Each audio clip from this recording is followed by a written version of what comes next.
Hello, dear students. I am Anshul Kumar Dobhal, Government Inter College Lakshman Jhula, Yamkeshwar, Pauri Gadwal. Today, we are going to study about Class 8th Science Chapter Microorganisms, Friend and Foe. Chapter was going on. This is part 3. Food poisoning. Food poison, हमारा food poison कैसे बन जाता है? आपने खुद देखा होगा, कई बार बासी खाना खाने से या खुला हुआ खाना या शादी पार्टी का खाना खाने से या सड़क के किनारे ठेलियों पर जो वेंडर्स होते हैं, स्ट्रीट वेंडर्स, उनके पास जो खुला हुआ खाना होता है, वो सुबह का बनाया हुआ खाना होगा या हो सकता है रात का बचा हुआ खाना हो। ऐसा खाना खाने से कई बार पेट खराब हो जाता है, उल्टी और दस्त हो जाते हैं और बहुत बीमार हो जाते हैं हम लोग, और कई बार हॉस्पिटलाइज होने की नौबत आ जाती है। बहुत सारे लोग फूड पॉइजनिंग के कारण, बहुत सारे लोगों की डेथ भी हो जाती है। तो ये फूड पॉइजन कैसे बनता है? ये माइक्रो ऑर्गेनिजम्स के कारण बनता है, क्योंकि इसमें कुछ माइक्रो ऑर्गेनिजम्स डेवलप हो जाते हैं और वो इसमें कुछ टॉक्सिक सब्सटेंसेस प्रोड्यूस कर देते हैं, और वे टॉक्सिक सब्सटेंसेस हमारे लिए पॉइजन होते हैं और हमारे डाइजेस्टिव सिस्टम को नुकसान पहुंचाते हैं। तो फिर खाने की चीजें, ऐसा संभव नहीं है, इट इज नॉट पॉसिबल कि हम हमेशा ताजा खाना खा सकें, क्योंकि कई बार हम लोग सफर में होते हैं, कई बार हम बनाने की पोजीशन में नहीं होते कि हम बना सकें। तो उसके लिए हमें क्या होता है, रेडीमेड फूड होता है। रेडीमेड फूड को फिर कैसे इन माइक्रो ऑर्गेनिज्म से बचा के रखेंगे? इस प्रोसेस को, जिसके थ्रू हम अपने फूड को बचा के रखते हैं माइक्रो ऑर्गेनिज्म से, उसको कहते हैं फूड प्रिजर्वेशन, खाद्य संरक्षण इसको हिंदी में कहते हैं, अपने भोजन को बचाना। इसके लिए कुछ नेचुरल तरीके हैं, ट्रेडिशनल तरीके हैं, और कुछ केमिकल्स वगैरह से हम इसका प्रिजर्वेशन करते हैं। जैसे घरों में आपने देखा होगा कि अचार बनाया जाता है, तो वो लंबे समय तक खराब नहीं होता, और ऐसे ही मुरब्बा, चटनी, ऐसी कई तरह की चीजें घरों में भी बनती हैं जो कि लंबे समय तक वो खराब नहीं होती और हमारे काम आती हैं। ऐसे ही जैम होते हैं, और कई तरह के स्क्वैश होते हैं, जूसेस होते हैं, जो आपने स्टोर से आप जूस वगैरह लेकर के पीते हैं, वो भी लंबे समय तक उनको रखने के लिए उनमें प्रिजर्वेटिव्स मिलाए जाते हैं। केमिकल मेथड्स में कुछ चीजें होती हैं, जैसे सोडियम बेंजोएट है या सोडियम मेटाबाइसल्फेट है। इस तरह की कुछ चीजें उनमें डाली जाती हैं जो कि माइक्रो ऑर्गेनिजम्स को डेवलप नहीं होने देती और उनको स्पॉइल होने से बचाती हैं। और कॉमन साल्ट जो होता है, नमक, उसके द्वारा भी फूड प्रिजर्व किया जा सकता है। जैसे समुद्र के किनारों पर मछली बेचने वाले सूखी मछली बेचते हैं, तो उसमें वो क्या करते हैं कि वो उसे अत्यधिक कंसंट्रेटेड साल्ट में डालते हैं और फिर उसे सुखा लेते हैं, जिससे क्या होता है, बहुत ज्यादा साल्ट के कारण उसमें बैक्टीरियाज डेवलप नहीं हो पाते। तो इसी तरह से साल्ट में डुबो करके आंवला या अचार या इमली वगैरह को भी रखा जा सकता है। आपने मिस्र की मम्मी सुना है, या कोई मूवी देखी है जिसमें मम्मी हो? तो वो लाशों को केमिकल लगा करके बहुत लंबे समय तक उनकी लाशें अभी तक सुरक्षित रखी हुई हैं कब्रों में। तो वो भी एक तरह से प्रिजर्वेटिव है। शुगर के द्वारा भी, चीनी के द्वारा भी बहुत सारी चीजों को प्रिजर्व किया जा सकता है, जैसे जैम्स है, जेलीज है, स्क्वैश है। इनमें क्या होता है कि शुगर बहुत ज्यादा मात्रा में डाला जाता है, और अत्यधिक शुगर के कारण उसमें भी बैक्टीरिया डेवलप नहीं हो पाते। ऑयल और विनेगर के द्वारा क्या होता है, अचार वगैरह बनाए जाते हैं। जैसे सिरके में अगर आप कुछ चीज को डाल दो, तो वो काफी लंबे समय तक खराब नहीं होते। और हीट एंड कोल्ड ट्रीटमेंट भी है, जैसे दूध को गर्म करना, और गर्म करके रखेंगे तो वो कुछ घंटों तक खराब नहीं होता। जैसे आप सुबह ताजा दूध लेते हैं और उसे गर्म कर देते हैं, उबाल करके रख देते हैं, फिर कुछ घंटों बाद उसे फिर से उबालते हैं और फिर शाम को फिर से उबालते हैं। इस तरह से अगर आप उसे कुछ कुछ घंटों बाद उबालेंगे तो उससे क्या होगा, उबालने से 100 डिग्री सेंटीग्रेड पे जो उसके अंदर मौजूद बैक्टीरिया है वो मर जाएंगे, और बाकी जो उसमें हवा से और बैक्टीरिया आएंगे उनको डेवलप होने में टाइम लगेगा, तब तक हम उसे दोबारा उबाल देंगे। ऐसे ही फ्रीज करके भी बहुत सारे फूड्स को हम प्रिजर्व कर सकते हैं। जैसे फ्रोजन चीजें होती हैं, जैसे फ्रोजन मटर होते हैं, आप लोगों ने बनाए होंगे। मटर के ऑफ सीजन में हम लोग मटर का पैकेट ले आते हैं, वो फ्रोजन मटर है। ऐसे ही नॉन वेज मटेरियल को भी, फ्रोजन चिकन है, जैसे फ्रोजन फिश है, इनको भी फ्रीज करके 0 डिग्री तापमान में उन्हें अगर रखा जाए, बहुत कम तापमान में, तो वो जो माइक्रो ऑर्गेनिजम्स उसके अंदर है वो डेवलप नहीं कर पाते। बहुत कम तापमान में वो डेवलप नहीं कर पाते, तो उनको ऐसे रखते हैं। इसमें पाश्चराइजेशन की जो प्रोसेस है वो मैं आपको पहले पार्ट में समझा चुका हूं। स्टोरेज एंड पैकिंग, तो जो खाना या खाने की चीजें हैं उनको एयर टाइट सील करके या नाइट्रोजन पैक में रख करके भी, जैसे चिप्स के पैकेट्स आते हैं, आपने देखा होगा कि चिप्स के पैकेट फूले हुए होते हैं। तो जो ऑयल होता है, चिप्स वगैरह ऑयल में तले हुए होते हैं। ऑयल क्या होता है, हवा की प्रेजेंस में ऑयल खराब हो जाता है, तो उसमें से वो गैस कार्बन डाइऑक्साइड और ऑक्सीजन को हटा देते हैं और उसके अंदर नाइट्रोजन भर देते हैं। तो नाइट्रोजन एक इनएक्टिव गैस है, अक्रिय, जो कि रिएक्शन नहीं करती है बहुत सारी चीजों से, इसलिए उसमें चीजें सही रहती हैं। और किसी चीज से अगर हवा निकाल देंगे तो उस हवा में मौजूद शायद जितने बैक्टीरिया होते हैं वो भी हट जाते हैं। अब बात आती है नाइट्रोजन फिक्सेशन की। तो जो माइक्रो ऑर्गेनिजम्स है वो नाइट्रोजन फिक्सेशन में एक बहुत बड़ी भूमिका निभाते हैं, जो आप क्लास 6 और 7th में भी थोड़ा बहुत राइजोबियम बैक्टीरिया के बारे में पढ़ चुके हैं। राइजोबियम बैक्टीरिया जो है वो लेग्यूमिनेसी फैमिली के पौधों में होता है। लेग्यूमिनेसी फैमिली के पौधे कौन से होते हैं, जो फली वाले पौधे हैं, जिनमें फली होती है। आपने फलियां देखी होंगी, जैसे मटर की फली, फ्रांस बीन, जो आपने फ्रेंच बीन्स की सब्जी बनाते होंगे आप, वो फली है। ऐसी बहुत सारे पौधों में फली, जितनी भी दालें हैं वो सब फलियों में होती हैं। राजमा, सेम, अरहर की दाल है, चना दाल है, ये सब फली में है। तो जो फली वाले पौधे हैं उनको लेग्यूमिनेसी फैमिली के लेग्यूमिनस प्लांट कहते हैं। लेग्यूमिनस प्लांट इनको इसलिए कहते हैं क्योंकि इनकी जड़ों में लेग्यूम्स होते हैं। जड़ों में इनकी एक गुठली जैसी ग्रंथि बन जाती है, नोड डेवलप हो जाती है, जिसको आप यहाँ इस डायग्राम में देख सकते हैं। जड़ों में ये डेवलप हो रखे हैं। डायग्राम 2.9 में, अगर आपके पास बुक है, नहीं है तो आप इसी चित्र में देख सकते हैं। उन नोड्स में ये राइजोबियम बैक्टीरिया रहता है।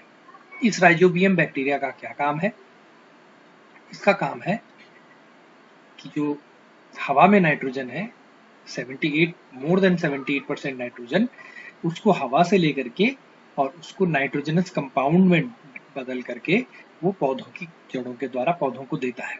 पौधों की जड़ों में वो रहता है, उससे उसे भोजन मिल जाता है और वो पौधों को नाइट्रोजन दे देता है।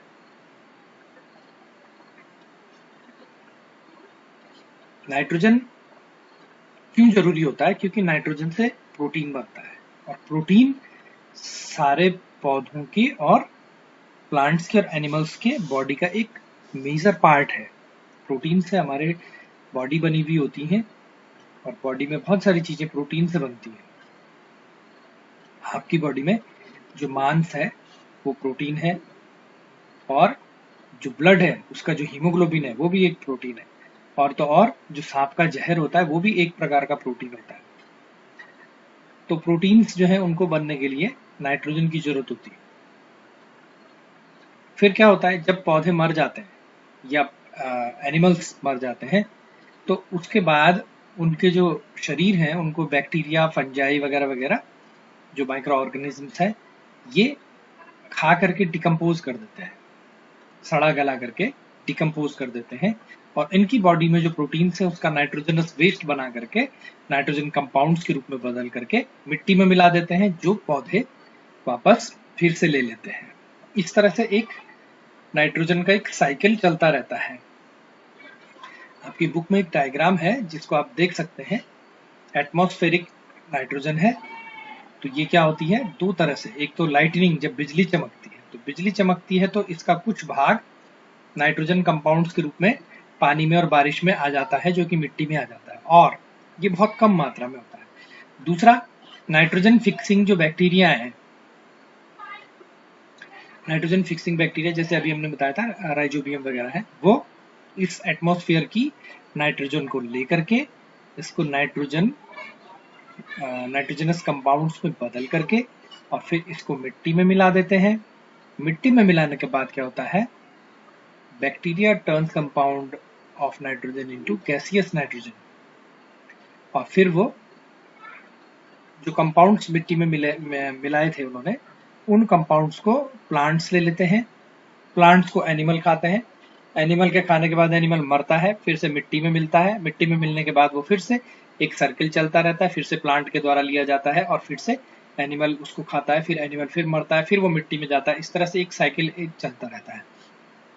कुछ नाइट्रोजन को वो बैक्टीरिया फिर से हवा में मिला देते हैं और हवा में मिलने के बाद वो फिर से वायुमंडल में, एटमॉस्फेयर में मिल जाती है और इस तरह से एक सर्किल चलता है। इस नाइट्रोजन सर्किल को आप नोट करेंगे अपनी बुक में, नोटबुक में, और उसके बाद इसे याद कर लेंगे, क्योंकि ये एग्जाम्स में आता है। पिछले साल तो ये एग्जाम में आया हुआ था, बल्कि मंथली टेस्ट में भी आया था।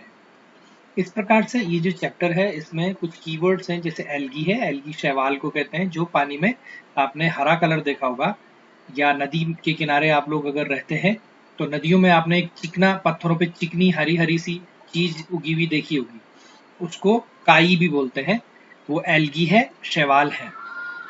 एंटीबायोटिक्स क्या होते हैं, जो बैक्टीरिया वगैरह को मारते हैं, उनको, उन दवाइयों को एंटीबायोटिक्स कहते हैं। एंटीबॉडीज क्या होती हैं, वायरस, बैक्टीरिया, इनसे लड़ने के लिए हमारे शरीर में अपने आप ही एंटीबॉडी डेवलप हो जाते हैं।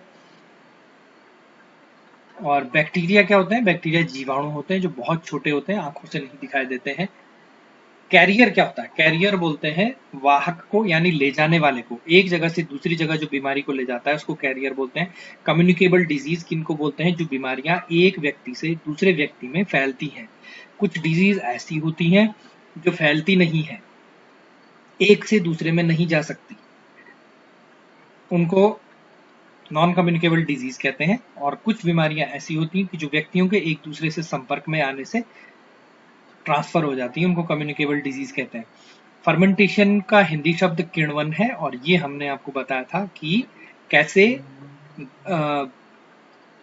ग्लूकोज या कार्बोहाइड्रेट्स को बैक्टीरिया या माइक्रो ऑर्गेनिजम्स जैसे यीस्ट है, ये अल्कोहल में बदल देते हैं, कार्बन डाइऑक्साइड और अल्कोहल में बदल देते हैं। इस प्रोसेस को फर्मेंटेशन कहते हैं।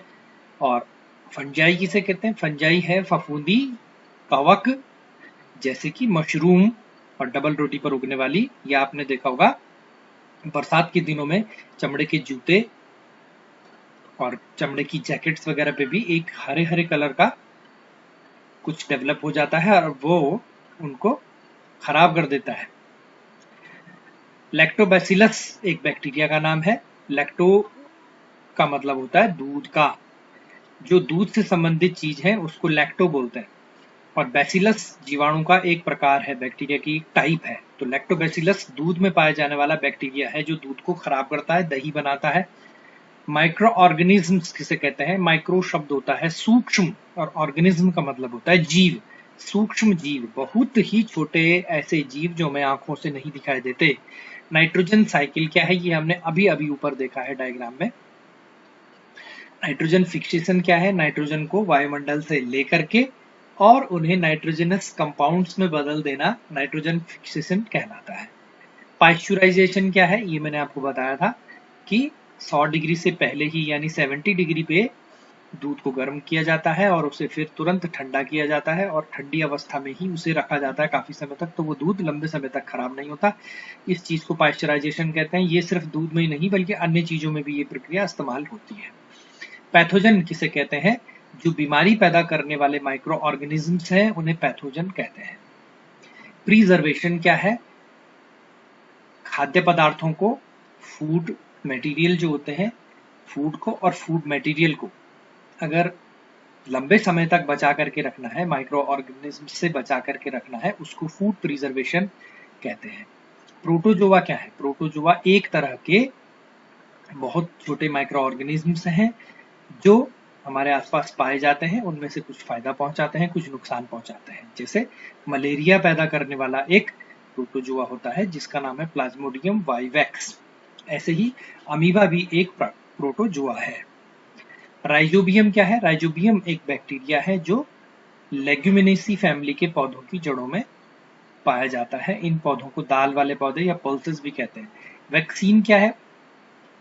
बीमारियों से बचाव के लिए पहले ही शरीर में एक दवाई इंजेक्ट की जाती है, दी जाती है, और वो उन बीमारियों से बचने के लिए पहले ही हमारी बॉडी में एंटीबॉडीज बना देते हैं।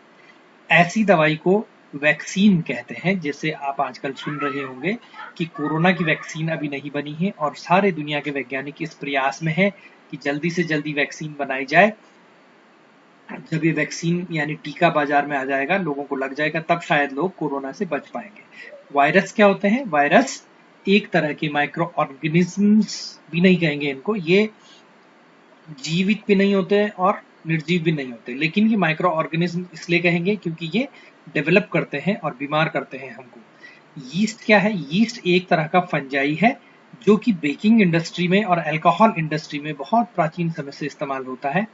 यीस्ट फर्मेंटेशन करता है और कार्बोहाइड्रेट्स को अल्कोहल और कार्बन डाइऑक्साइड गैस में बदल देता है, जिसकी वजह से आटा फ्लफी हो जाता है और फिर उससे डबल रोटी, ब्रेड, बिस्किट्स, रस्क, केक, इस तरह की चीजें बनाई जा सकती हैं। इस प्रकार से ये चैप्टर आपका खत्म हुआ। इस चैप्टर में आपने क्या क्या सीखा, ये कुछ की नोट्स हैं जो मेन चीजें हैं इस पाठ की, वो इसमें दी गई है। Microorganisms are too small and are not visible to unaided eye. Unaided eye बोलते हैं आंखों को बिना किसी मदद के, जिससे आंखों पर चश्मा लगाना या दूरबीन लगाना या माइक्रोस्कोप या लेंस, इनको एड कहते हैं। इनके बिना जिनको नहीं देखा जा सकता वो माइक्रो ऑर्गेनिज्म्स होते हैं। They can live in all kinds of environment ranging from ice cold climate to hot springs and deserts और मार्शी लैंड्स। हर तरह की जमीन पर, हवा में, सब जगह ये पाए जाते हैं। और तो और ये अंतरिक्ष में भी इनकी मौजूदगी का वैज्ञानिकों को पता लगा है। इस तरह से ये पाठ की समरी है जिसको आप इसमें से एक बार पढ़ लेंगे। इसके बाद इसके ये क्वेश्चन आंसर्स हैं। इन क्वेश्चन आंसर्स को हम पार्ट 4 में आप लोगों के साथ डिस्कस करेंगे। एक्सटेंडेड लर्निंग एक्टिविटी और प्रोजेक्ट भी इसमें दिया गया है। इस प्रोजेक्ट में एक एक्टिविटी है जो आप अपने घर में आजकल टाइम पास करने के लिए कर सकते हैं। अगर आपके पास बुक है तो इस एक्टिविटी को बुक से पढ़ें। अगर आपके पास बुक नहीं है तो आप यहाँ इस वीडियो को पॉज करके इसे पढ़ सकते हैं कि इसमें करना क्या है, और इसको आप अपने घर में कर सकते हैं। इसमें आपको कुछ ज़्यादा चीज़ें नहीं चाहिए। आपको एक गुब्बारा चाहिए, एक छोटी कांच की शीशी चाहिए इसमें, तो क्योंकि लेबोरेटरी में करेंगे तो टेस्ट ट्यूब दिखा रखी है, लेकिन इसमें टेस्ट ट्यूब भी नहीं चाहिए। इसमें आप कोई कांच की शीशी ले सकते हैं, कोई प्लास्टिक की छोटी शीशी भी ले सकते हैं। और आपको चीनी चाहिए थोड़ी सी, यीस्ट पाउडर चाहिए। अगर आपके पास यीस्ट पाउडर नहीं है तो जैसे आटा रख लीजिए, आप थोड़ा सा गूंथा हुआ आटा बाहर रख दीजिए उसे, और 2 दिन तक देखेंगे कि वो आटा काफी खराब हो गया होगा, तो उसमें यीस्ट डेवलप हो जाएगा।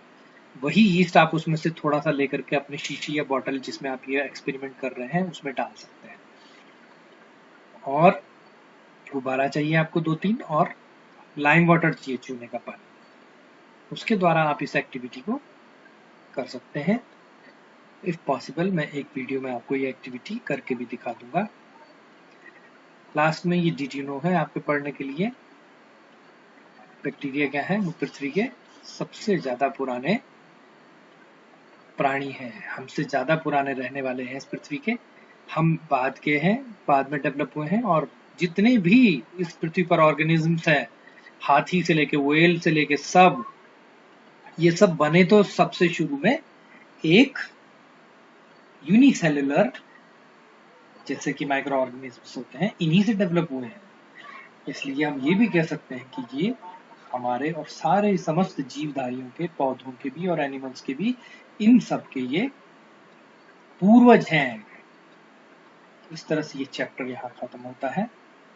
इसको मैंने आपको एक वीडियो के रूप में इसलिए शेयर किया है कि आप इसको कई बार सुन करके और वीडियो को पॉज करके आप इसे पढ़ भी सकते हैं। Thank you.